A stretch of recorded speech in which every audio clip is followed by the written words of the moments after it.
ಶ್ರೀ ಚಂದ್ರಶೇಖರಾಷ್ಟಕಂ.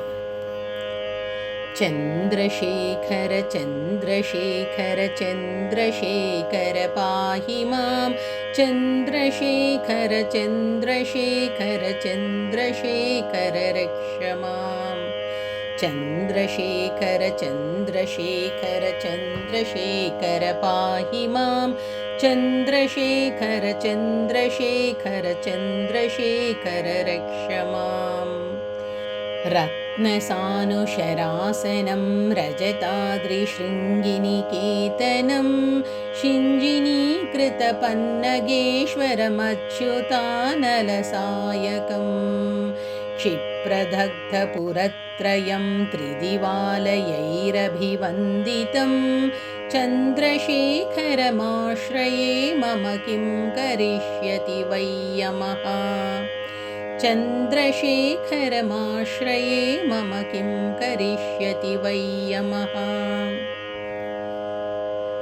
ಪಂಚಪಾದಪಪುಷ್ಪಗಂಧಪದಾಂಬುಜದ್ವಯಶೋಭಿತಂ ಫಾಲಲೋಚನಜಾತಪಾವಕದಗ್ಧಮನ್ಮಥ ವಿಗ್ರಹಂ ಭಸ್ಮದಿಗ್ಧಕಲೇಬರಂ ಭವನಾಶನಂ ಭವಮವ್ಯಯಂ ಚಂದ್ರಶೇಖರಮಾಶ್ರಯೇ ಮಮ ಕಿಂ ಕರಿಷ್ಯತಿ ವೈ ಯಮಃ.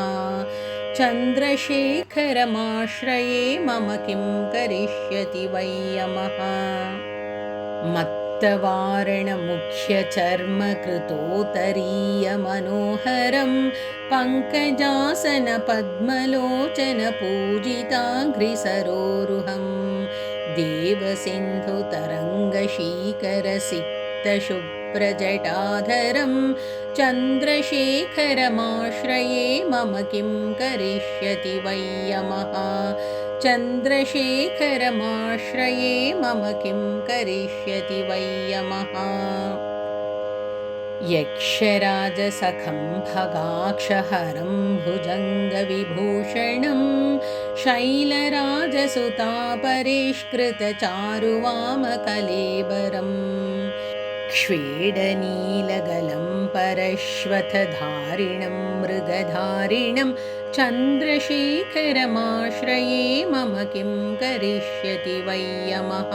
ಚಂದ್ರಶೇಖರಮಾಶ್ರಯೇ ಮಮ ಕಿಂ ಕರಿಷ್ಯತಿ ವೈ ಯಮಃ.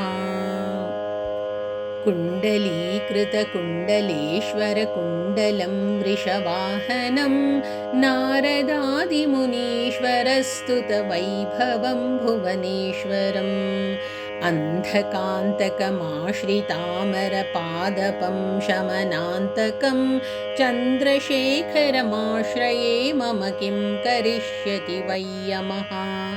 ಚಂದ್ರಶೇಖರಮಾಶ್ರಯೇ ಮಮ ಕಿಂ ಕರಿಷ್ಯತಿ ವೈ ಯಮಃ. ಹೇಷಜಂ ಭವರೋಗಿಣಾಮಖಿಲಾಪದಾಮಪಹಾರಿಣಂ ದಕ್ಷಯಜ್ಞವಿನಾಶನಂ ತ್ರಿಗುಣಾತ್ಮಕಂ ತ್ರಿವಿಲೋಚನಂ ಭುಕ್ತಿಮುಕ್ತಿಫಲಪ್ರದಂ ಸಕಲಾಘಸಂಘಿನಿಬರ್ಹಣಂ ಚಂದ್ರಶೇಖರಮಾಶ್ರಯೇ ಮಮ ಕಿಂ ಕರಿಷ್ಯತಿ ವೈ ಯಮಃ. ಚಂದ್ರಶೇಖರಮಾಶ್ರಯೇ ಮಮ ಕಿಂ ಕರಿಷ್ಯತಿ ವೈ ಯಮಃ.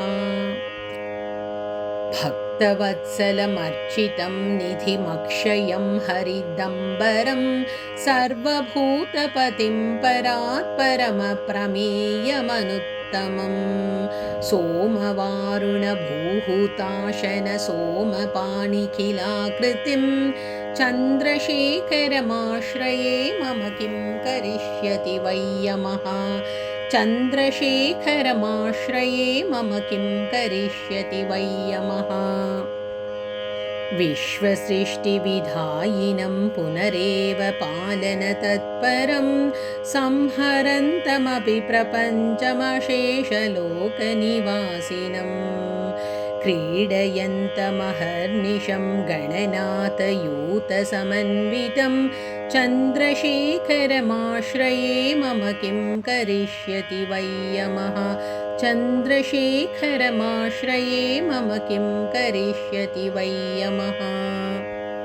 मृत्युभीतमृकण्डुसूनुकृतस्तवं शिवसन्निधौ यत्र कुत्र च यः पठेन्न हि तस्य मृत्युभयं भवेत्। पूर्णमायुररोगतामखिलार्थसम्पदमादरं चन्द्रशेखर एव तस्य ददाति मुक्तिमयत्नतः। चन्द्रशेखर एव तस्य ददाति मुक्तिमयत्नतः।